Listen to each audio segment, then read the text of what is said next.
Hello everyone, I'm here at the River Lot number 11, the Indigenous Art Park here in Edmonton, down in our beautiful river valley. And I think it's a wonderful place to begin our course.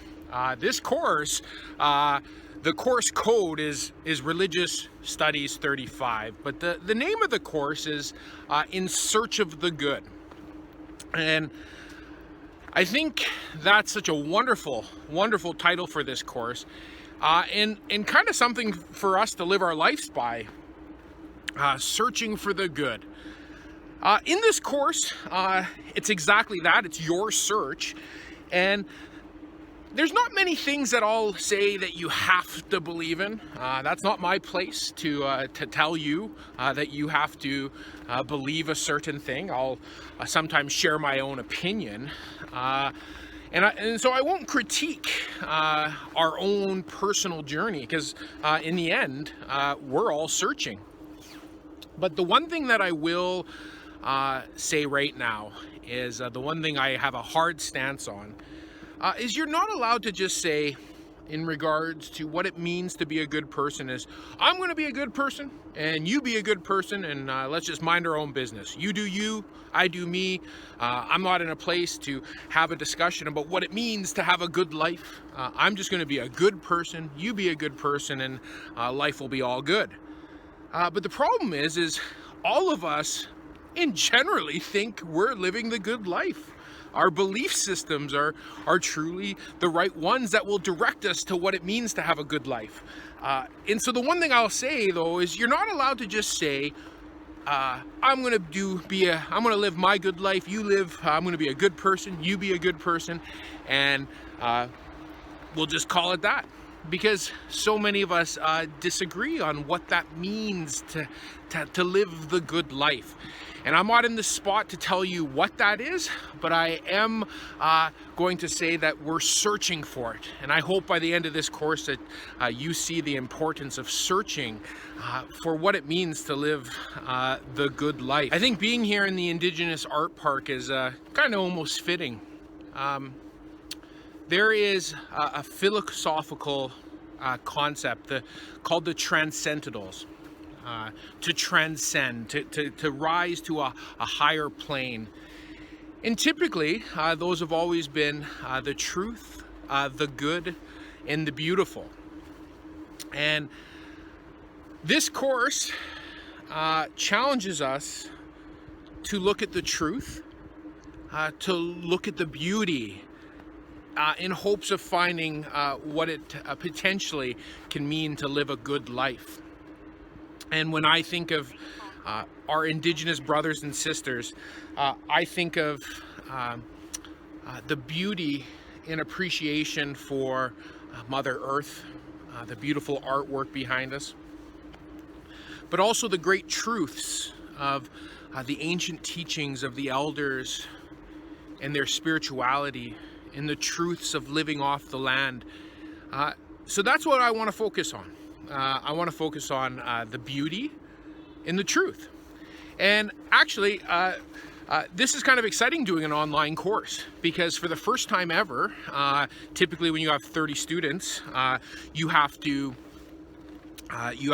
have students follow the same routine, right? There's 30 of us, so I guess me as the teacher, I dictate the order in which the lessons are going to be. But I've always said, you know what, well, if this course is called In Search of the Truth, or In Search of the Good, shouldn't the students be doing the searching and kind of choosing their own paths, or their own journey?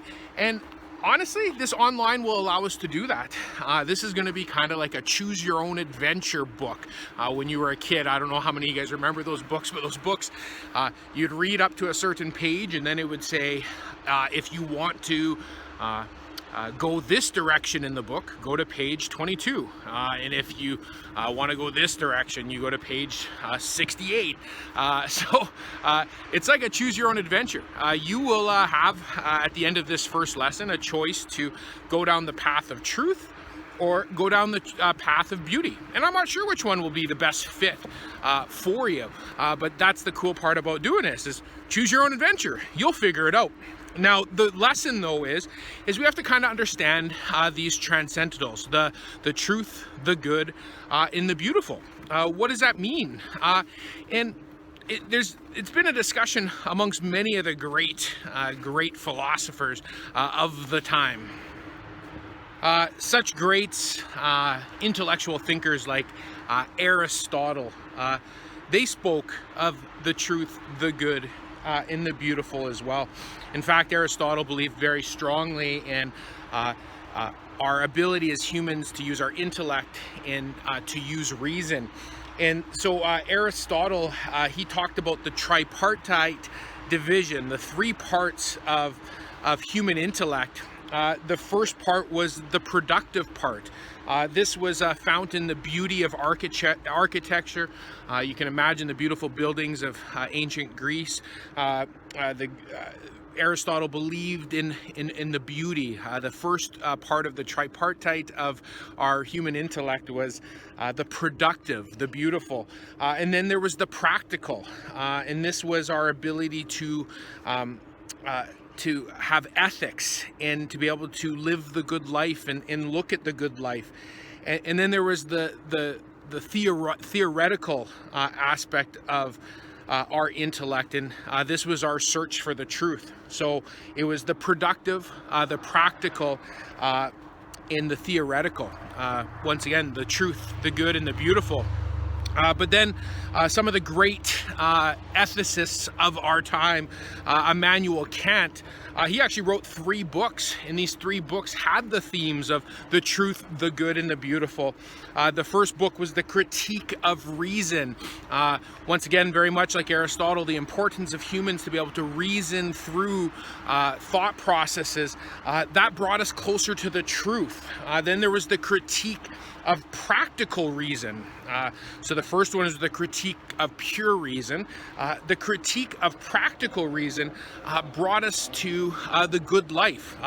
I guess the first part about pure reason, like the study and being able to reason through things, brought us the truth. But the critique of practical reason was taking that reason, that pure knowledge that we have, the truth that we have, and implementing it into the good life. And then the third book that he wrote was called The Critique of Judgment. And the critique of judgment, well, I don't know, when we look at art, we judge it sometimes. Movies are such a beautiful form of art. We judge them. Fashion, wonderful art. We judge that. So his critique of Judgment book was all about beauty and how we view it. So the truth, the good, and the beautiful has always been something that we talk about. And in our Catholic faith, St. Thomas Aquinas, a doctor of the church, he talked about it so much. And he talked about the truth, the good, and the beautiful. Now, for us as Catholics, St. Thomas Aquinas, his teachings share with us that the truth, the good, and the beautiful are all found one in God. Truly, our relationship with God is, in the end, what allows us to transcend with the 3 concepts we're talking about.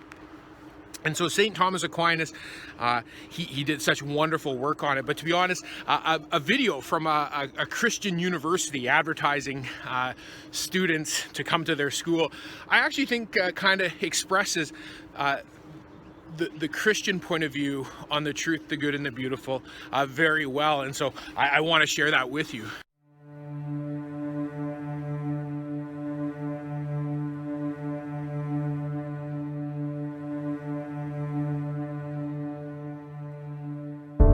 How do we measure good? Is it defined by the majority? Is it measured by self-satisfaction or personal fulfillment? The good of anything is found in its ability to accomplish what it was created for, to realize its purpose for existence, as intended by its maker. Only in this realization can something truly be called good.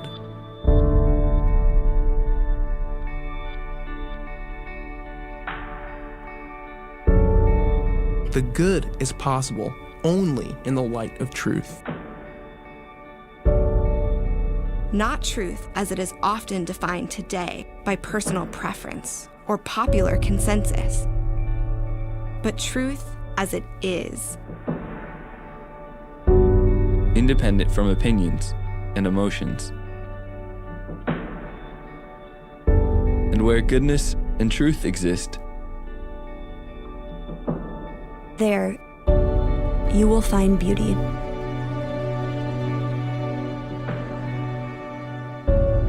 We were created for a purpose. Our purpose is not left to chance or whim, but was determined by our Maker. and written in our nature.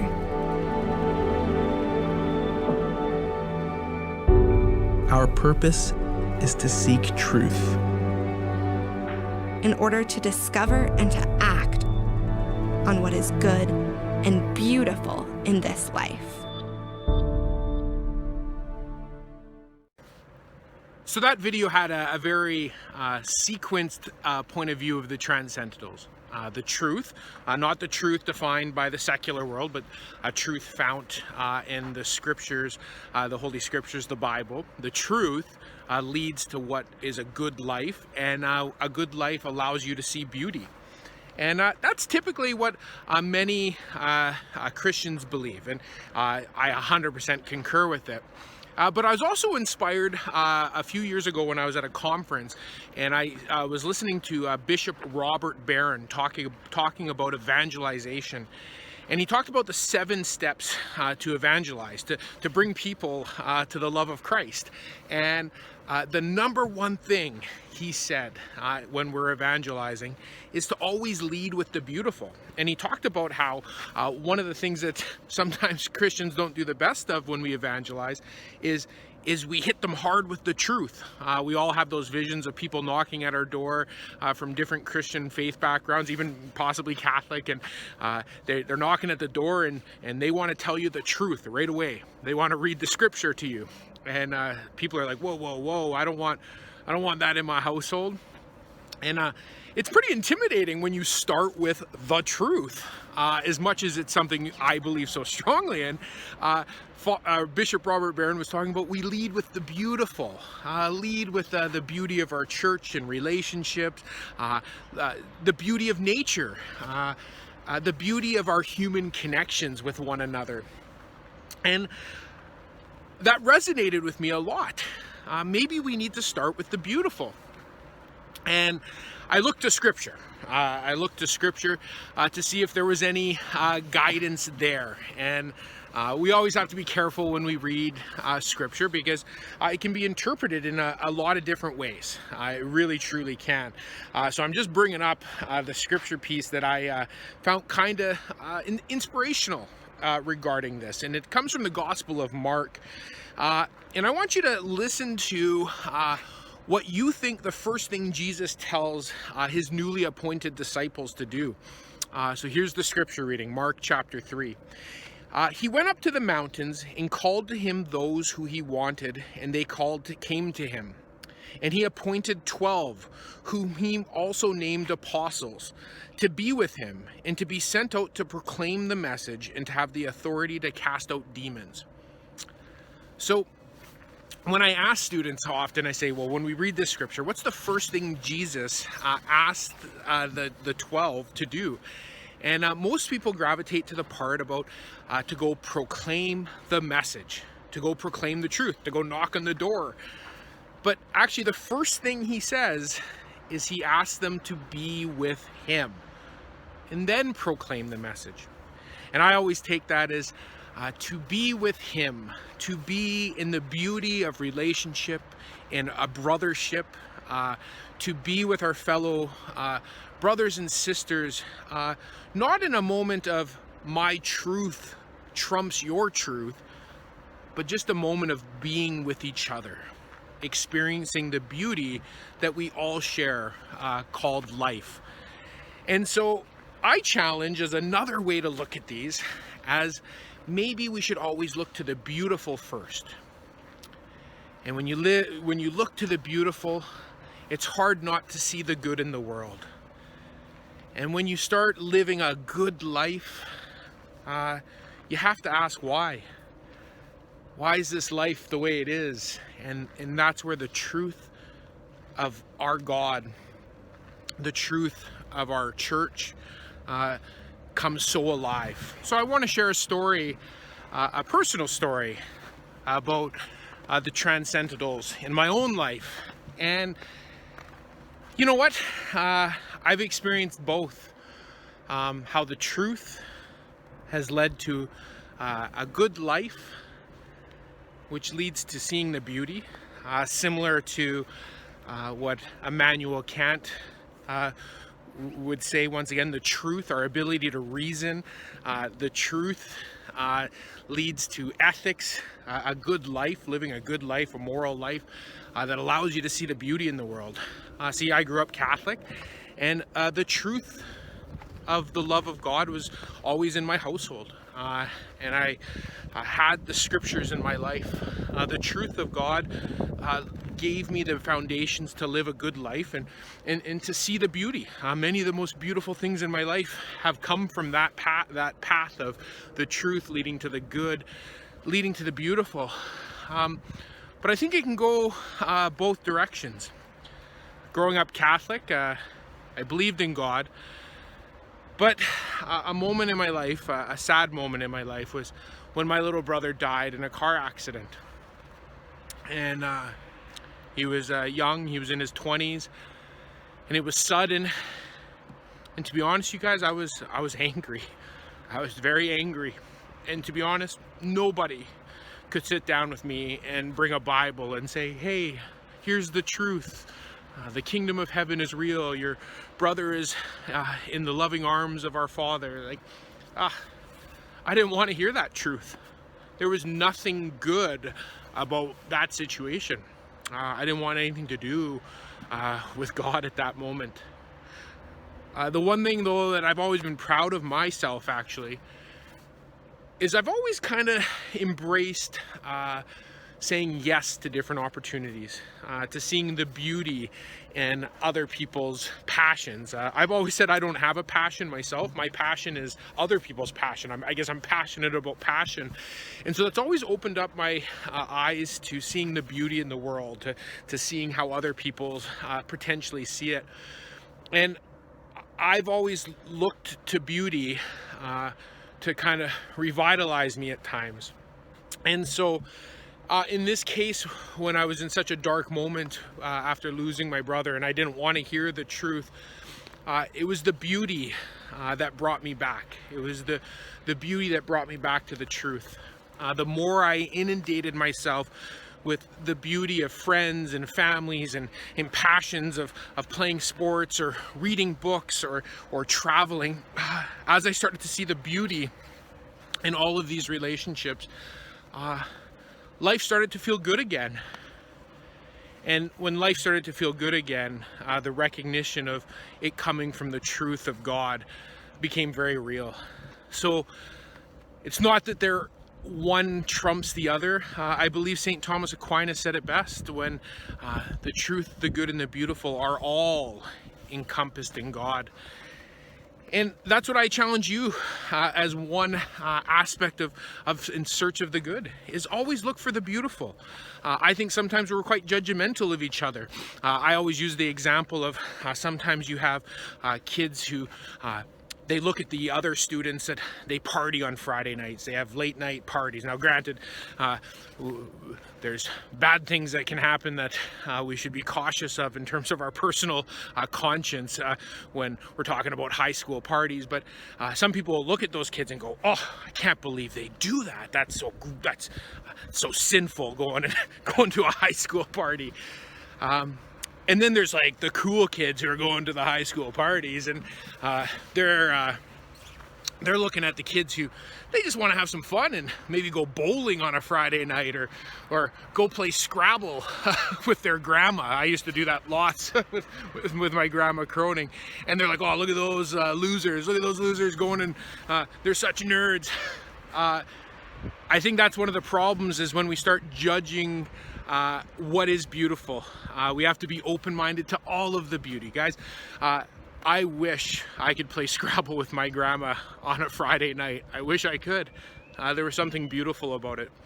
But you know what? There was something beautiful about eating donairs at 3 a.m. after a night of going out with friends to a local pub or bar, and just having that donair late at night, laughing about the good times you had, sharing in those moments of joy that you had that night. I think if you open up your eyes and take away the blinders of what you define beautiful, once you train yourself to see the beauty in all relationships and all aspects of our lives, I think it can do no harm, because I know for me, having that ability to see the beauty in the world brought me back to the truth in that very dark time in my life. And so whether it's the truth to the beautiful or the beautiful to the truth, in the middle we find the good life, and that is your choice. There's a path in the road now as we conclude this lesson. Are you going to go down the path of truth or the path of the beauty?